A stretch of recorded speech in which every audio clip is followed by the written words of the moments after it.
جیسا کہ ابھی آپ حضرات نے سنا، سرکار اعلی حضرت فرماتے ہیں اگر کسی کے بارے میں معلوم نہیں ہے کہ وہ کیا ہے، اور اگر وہ کہہ دے کہ ہم سید ہیں تو ان کا احترام کرو،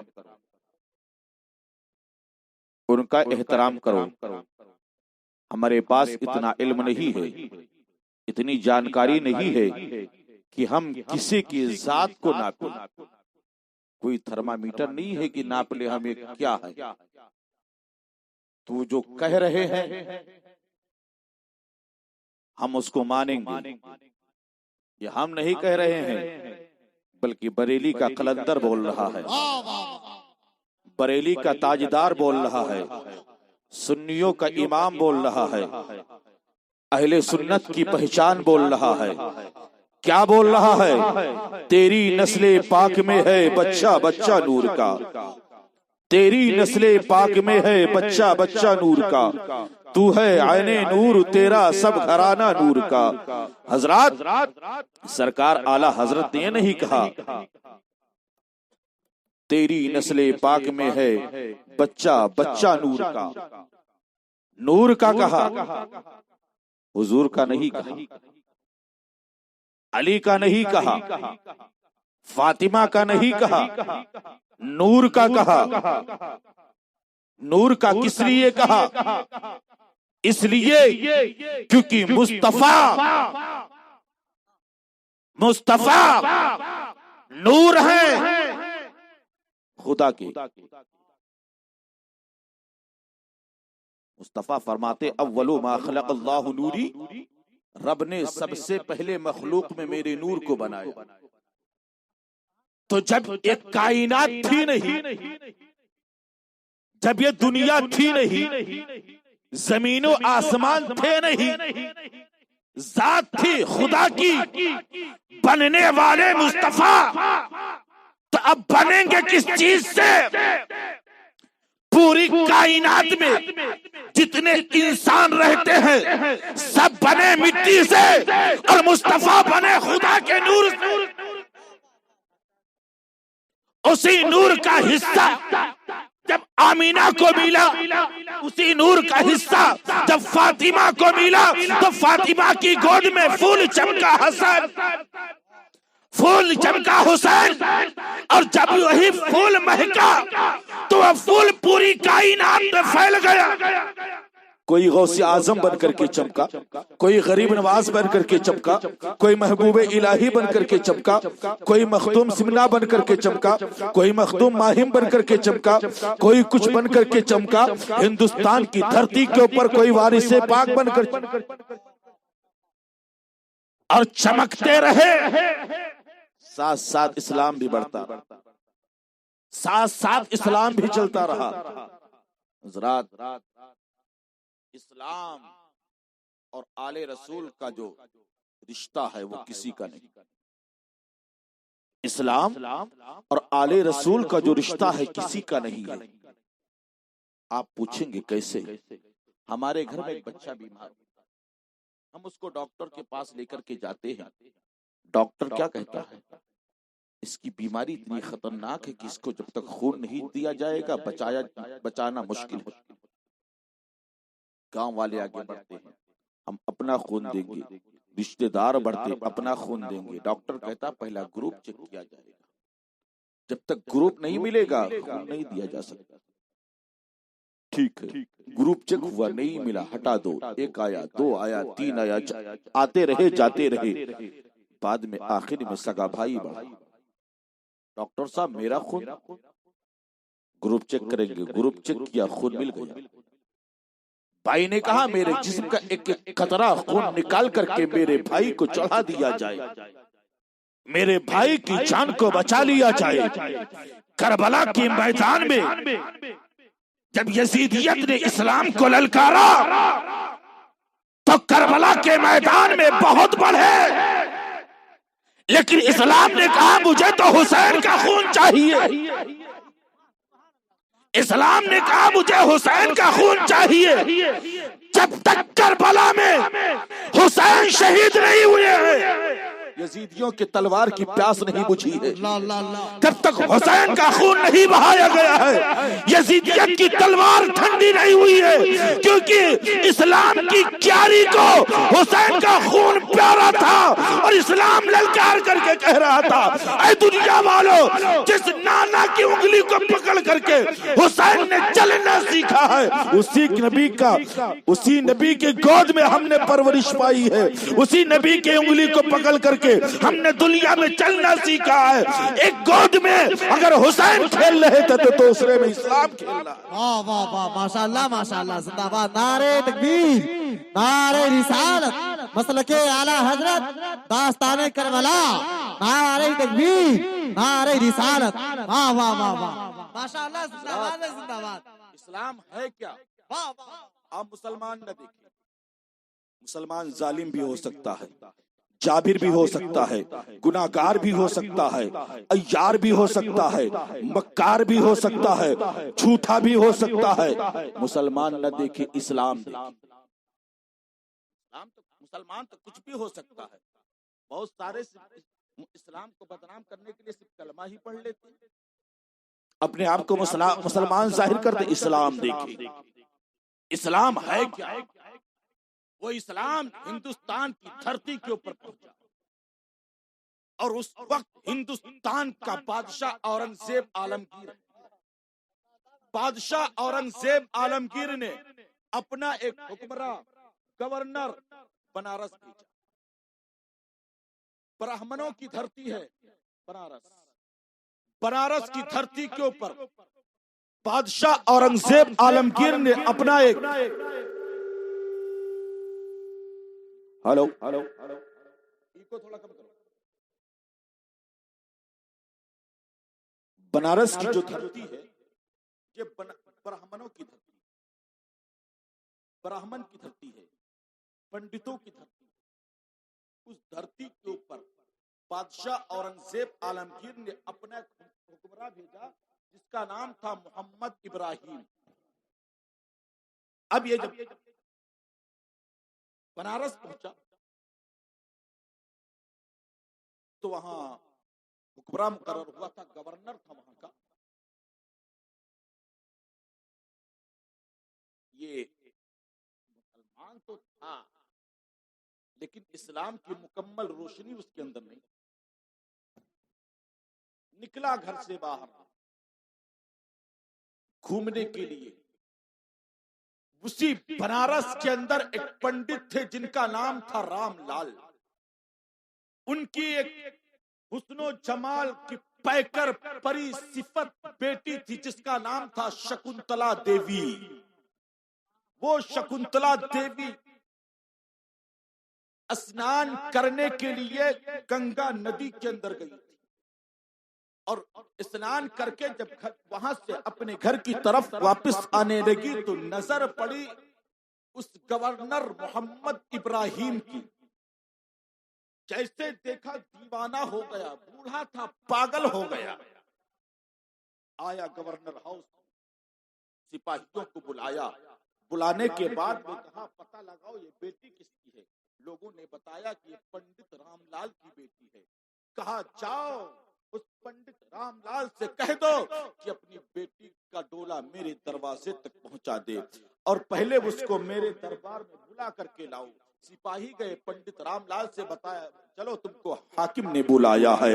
اب پنڈت رام لال سوچتے ہیں آخر وجہ کیا ہے، دربار میں آتے ہیں، پنڈت رام لال سے وہ گورنر پوچھتا ہے وہ بیٹی تمہاری ہے؟ ہاں میری ہے، اکلوتی بیٹی ہے، بہت حسین ہے، بہت خوبصورت ہے۔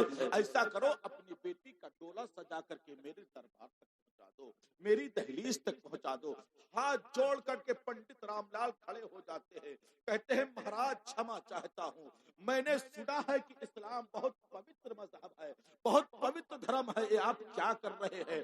بہت اچھا دین ہے میں نے سنا ہے، لیکن آپ کیا کہہ رہے ہیں؟ آپ کیا کر رہے ہیں؟ ایسا نہ کریں، میری اکلوتی بیٹی ہے، میں اپنی بیٹی کا ڈولا سجا کر کے کیسے تمہارے دروازے تک پہنچاؤں گا؟